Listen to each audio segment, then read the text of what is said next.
Olá, meus queridos, tudo bem com vocês? Mais um dia aqui em nosso canal pregando o Evangelho de Cristo. Hoje vamos dar continuidade a essa série de estudos que se chama Cronologia dos Evangelhos. Para hoje temos a segunda parte do capítulo 9 do Evangelho escrito pelo apóstolo João, que são as reações que teve o milagre que Jesus fez com o cego de nascença, tá bom? Vai ser um estudo maravilhoso, vamos aprender muito da palavra de Deus hoje, então eu peço para você, não desligue o celular, não desligue a televisão, nutra-se da palavra de Deus, é o melhor presente que você pode receber hoje, meus queridos, tá bom? E eu te peço que compartilhe esta mensagem com todos aqueles que você conhece, tá bom? Pessoas que hoje em dia precisam da palavra do Senhor, precisam ser alimentados espiritualmente, tá bom? E para aqueles que não me conhecem, meu nome é João, sou formado em Teologia pelo Instituto Mundo Bíblico. Eu fico aqui muito feliz de estar trazendo a palavra de Deus na tua vida, tá bom? Então dá like no vídeo, compartilha para que o YouTube veja, comenta também, faz seu comentário para que o YouTube veja que o conteúdo é interessante e possa ser espalhado com mais facilidade. Lembrando que você pode se converter em um canal de bênção do Senhor compartilhando esta mensagem, tá bom? Sem mais delongas, vamos abrir as nossas Bíblias no Evangelho escrito pelo apóstolo João, a partir do capítulo número 9 e iniciando no versículo de número 13. E a palavra de Deus diz assim: levaram aos fariseus o homem que fora cego, já não é mais. Era sábado, o dia em que Jesus havia misturado terra com saliva e aberto os olhos daquele homem. Todos sabemos que o sábado era considerado um dia assim, não se podia curar ninguém. Os fariseus não deixavam, eles falavam que não era permitido, que Deus não permitia isso. Olha o erro na interpretação da palavra, hein? Então os fariseus também lhe perguntaram como ele recebera a visão. O homem respondeu: ele colocou uma mistura de terra e saliva em meus olhos. Eu me lavei e agora vejo. Alguns dos fariseus disseram: esse homem não é de Deus, pois não guarda o sábado.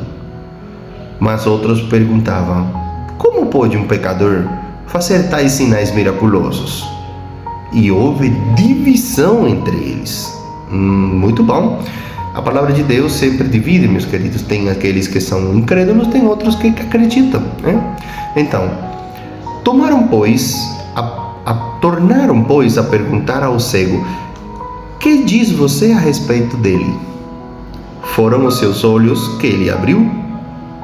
O homem respondeu: ele é um profeta. Os judeus não acreditaram que ele fora cego e havia sido curado enquanto não o mandaram buscar os seus pais. Então perguntaram: é este o seu filho, o qual vocês dizem que nasceu cego? Como ele pode ver agora?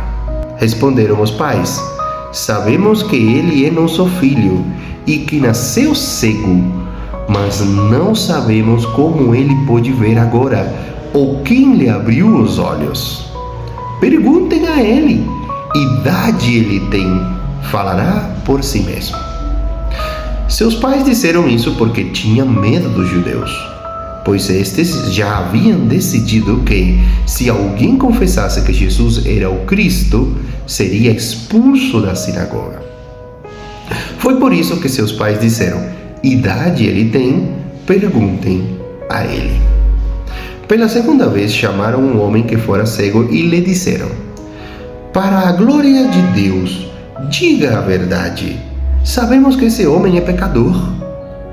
Ele respondeu: não sei se ele é pecador ou não. Uma coisa sei: eu era cego e agora vejo. Então lhe perguntaram: o que ele lhe fez? Como lhe abriu os olhos? Ele respondeu: eu já lhes disse, e vocês não me deram ouvidos. Por que querem ouvir outra vez? Acaso vocês também querem ser discípulos dele? Então o insultaram e disseram: discípulo dele é você. Não somos discípulos de Moisés. Sabemos que Deus falou a Moisés, mas quanto a este homem, nem sabemos de onde ele vem. O homem respondeu: ora, isso é extraordinário. Vocês não sabem de onde ele vem, contudo ele me abriu os olhos. Sabemos que Deus não ouve a pecadores, mas ouve ao homem que o teme e pratica a sua vontade. Ninguém jamais ouviu que os olhos de um cego de nascença tivessem sido abertos. Se esse homem não fosse de Deus, não poderia fazer coisa alguma. Diante disso, eles responderam: você nasceu cheio de pecado. Como tem a ousadia de nos ensinar? E o expulsaram. Jesus ouviu o que haviam expulsado e, ao encontrá-lo, disse: você crê no Filho do Homem? Perguntou o homem: quem é ele, Senhor, para que eu nele creia? Disse Jesus: você já o tem visto. É aquele que está falando com você. Então o homem disse: Senhor, eu creio. E o adorou. Disse Jesus: eu vim a este mundo para julgamento, a fim de que os cegos vejam e os que veem se tornem cegos. Alguns fariseus que estavam com ele ouviram-no dizer isto e perguntaram: acaso nós também somos cegos? Disse Jesus: se vocês fossem cegos, não seriam culpados de pecado. Mas agora que dizem que podem ver, a culpa de vocês permanece. Glória a Deus, meus queridos. Então, uma palavra aqui para analisar e tirar todo o que nós precisamos para nossos dias, para não ser iguais a esses fariseus.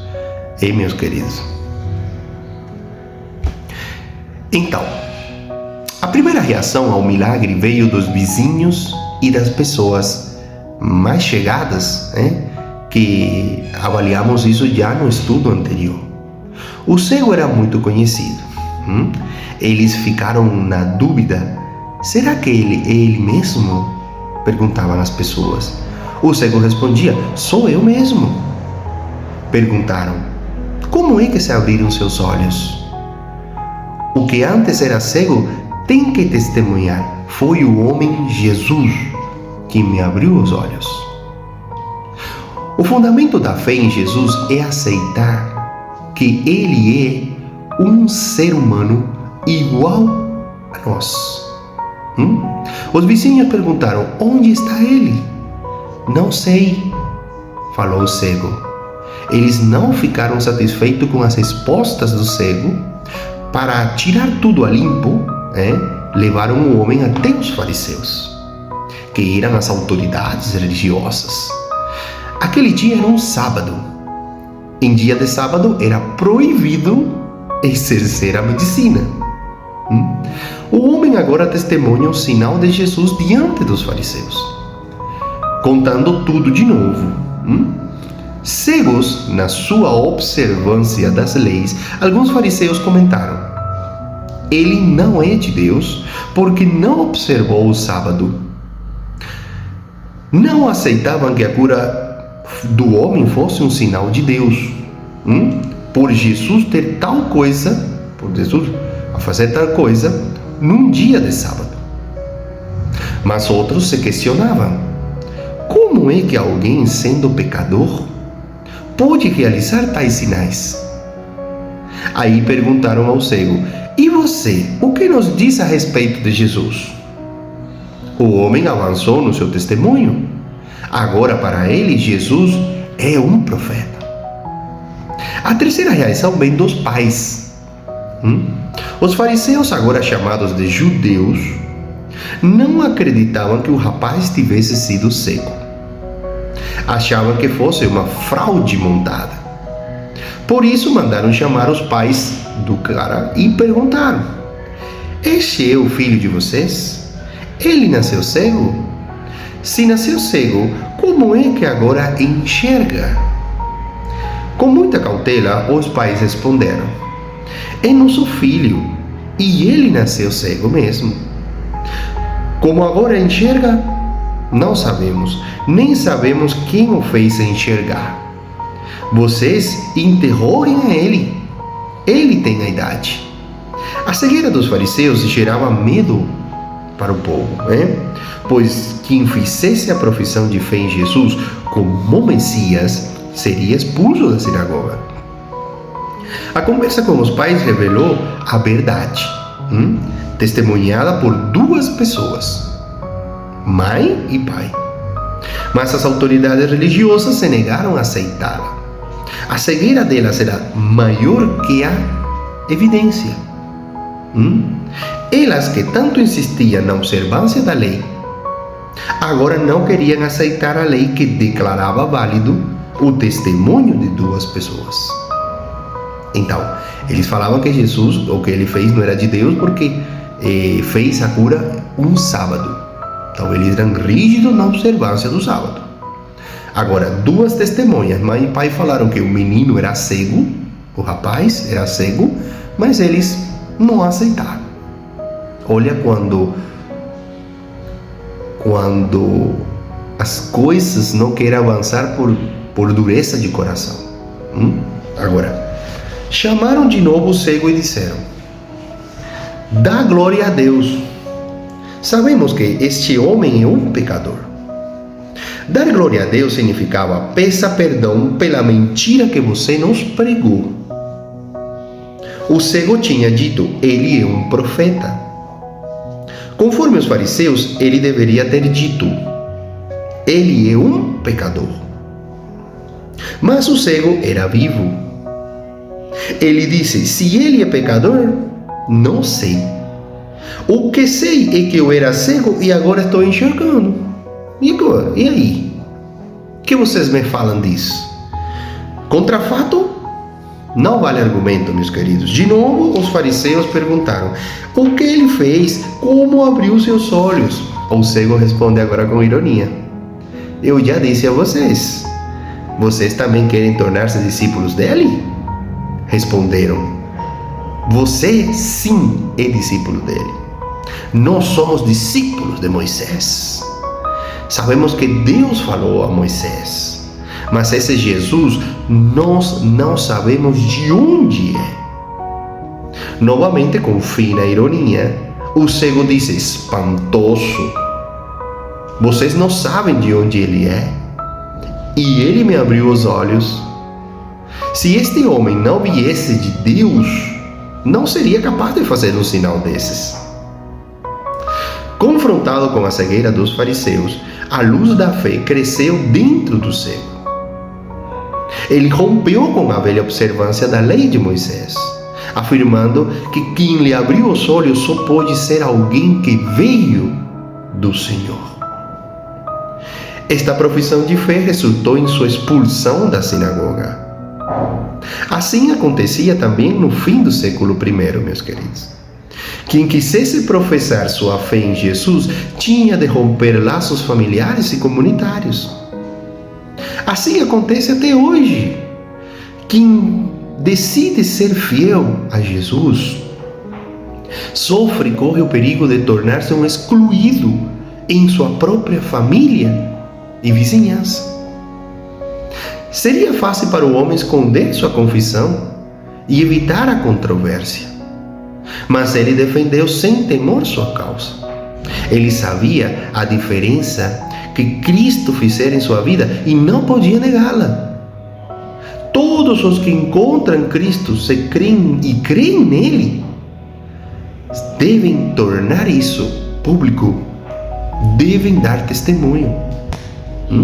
Os judeus expulsam o cara, mas Cristo o recebeu. Jesus não abandona quem por causa dele padece ou é perseguido. Glória a Deus, meus queridos. Quando soube da expulsão do homem da sinagoga, procurou o homem e o ajudou a dar mais um passo, convidando-o a assumir sua fé no Filho do Homem, nele, em Jesus. Ele respondeu: quem é Ele, Senhor, para que eu creia nele? Jesus respondeu: você está olhando para ele. Sou eu que estou falando com você. O cego exclamou: creio, Senhor. E prostrou-se diante de Jesus, o adorou. A atitude do cego diante de Jesus é de total confiança e de inteira aceitação. De Jesus ele aceita tudo.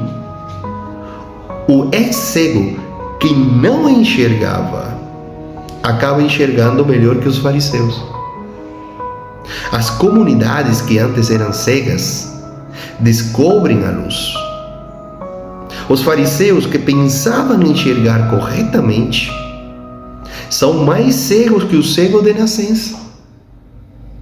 Presos à velha observância, eles mentem quando dizem que vêm. O pior cego é aquele que não quer enxergar.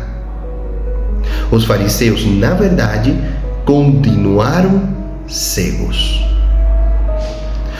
O cristão verdadeiro, meus queridos, é aquele que, em primeiro lugar, tem luz no coração.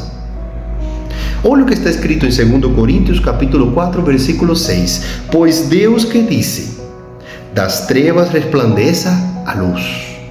Ele mesmo brilhou em nossos corações para a iluminação do conhecimento da glória de Deus na face de Cristo. Glória a Deus.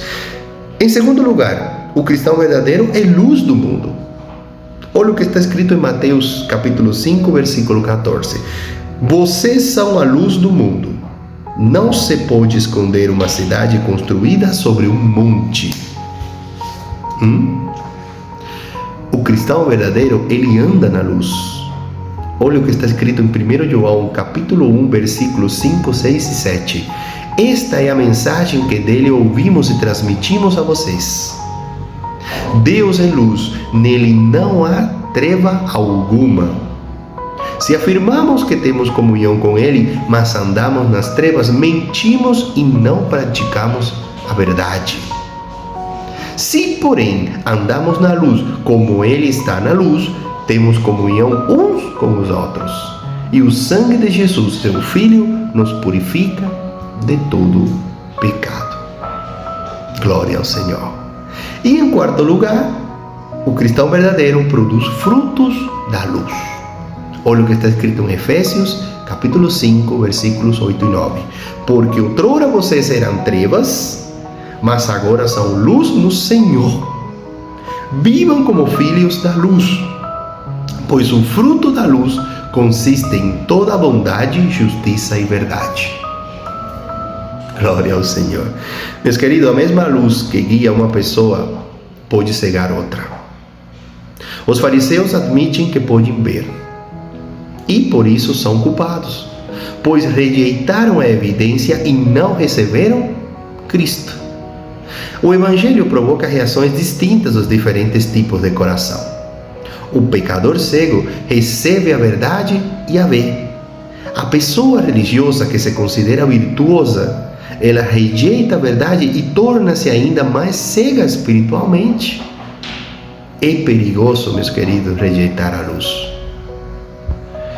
Meu querido irmão, minha querida irmã, aqui vemos um grande exemplo de como a cegueira espiritual, ela fecha e endurece o coração. Existiam todas as evidências, não havia dúvidas. Primeiro, era uma crença popular de que só Deus poderia curar um cego de nascença. Nunca ninguém fez isso.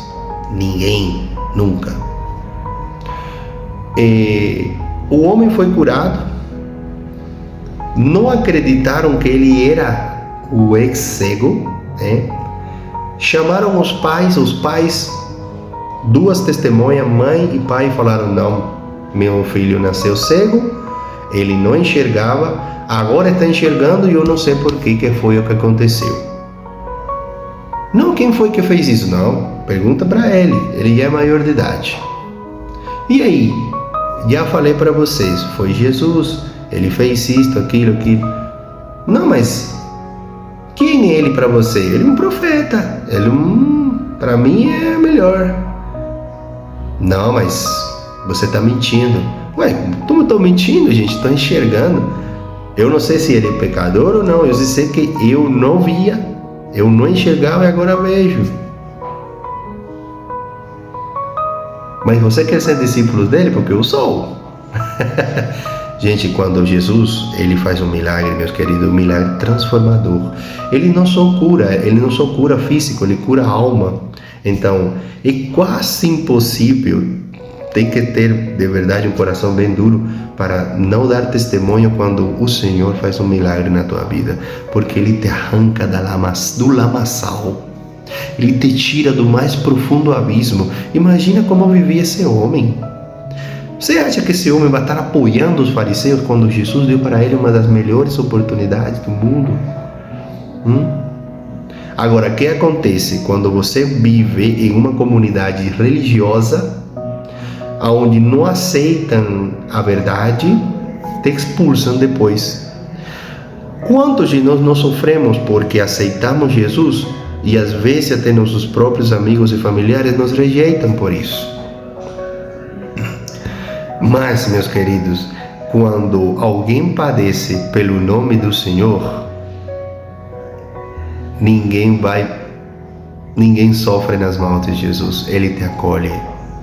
Ele inclusive salva a tua alma, porque o homem foi curado, mas Jesus faz ao ex-cego professar a fé no Senhor, a fé que salva, porque quem acredita hoje, meus queridos, que Jesus é o Senhor, é aquele que deu a vida dele pela nossa salvação, que é o único caminho para chegar até o Senhor, até Deus, é salvo, tá bom? É salvo. Se você hoje se arrepende de seus pecados e aceita Cristo, você é salvo. Então, pode te abandonar família, amigos, centro de trabalho, professores, pessoal da rua, pode até apedrejar, mas tem certeza de uma coisa: o acolhimento de Deus é muito melhor, tá bom? Então, não tem pior cego que aquele que não quer enxergar. Então, já o que a gente analisa desta situação dos fariseus é o seguinte: eles condenaram Jesus na mente deles. Jesus poderia ir fazer qualquer coisa, inclusive milagres mais poderosos e melhores vão ser agora manifestos. Mesmo assim, eles não acreditam, porque fecharam o coração e a mente para Cristo. E isso, infelizmente, os levou a não ter a salvação eterna. Então, meu querido irmão, minha querida irmã, gostaram do estudo de hoje? Um estudo assim, que nos ensina coisas que hoje em dia acontecem conosco. É um estudo que nos demonstra que Jesus não nos abandona, que Jesus faz milagre na nossa vida e nos cuida, nos protege, nos salva, tá bom? Ele não só te coloca na luz, senão que te dá luz eterna, vida eterna para você. Eu gostei muito do estudo, espero que você esteja gostando também desta série de estudos de cronologia dos evangelhos, e novamente te peço, curte, comenta, compartilha, dá like e envia para aquelas pessoas que Deus toque no seu coração, que se converta em um canal de bênçãos do Senhor, tá bom? Até o próximo estudo, e antes vamos orar para agradecer a nosso Pai Celestial. Senhor meu Deus e meu Pai, estou aqui na Tua presença, Senhor, para te agradecer por mais um dia de vida. Obrigado, Pai, por nos dar luz nos nossos olhos. Obrigado, Senhor, por nos tirar a cegueira espiritual. Obrigado, Pai, por além disso não nos abandonar e nos trazer a salvação e a vida eterna para todos nós. Pai, continua fazendo milagres, continua insistindo e batendo na porta daqueles que hoje endurecem o coração para contigo. Que a Tua palavra gere fé no coração deles em algum momento. E, Senhor, eu te peço, cuida da nossa família, aqueles que ainda não se converteram, aqueles que ainda não aceitam Cristo, que um dia sejam tocados, que um dia o terreno do coração deles esteja pronto para a semeadura. Em nome de Jesus, eu oro e eu agradeço. Amém. Glória a Deus. Então, meus queridos, sem mais delongas, até o próximo estudo bíblico. Que a paz do Senhor seja com você e a sua família.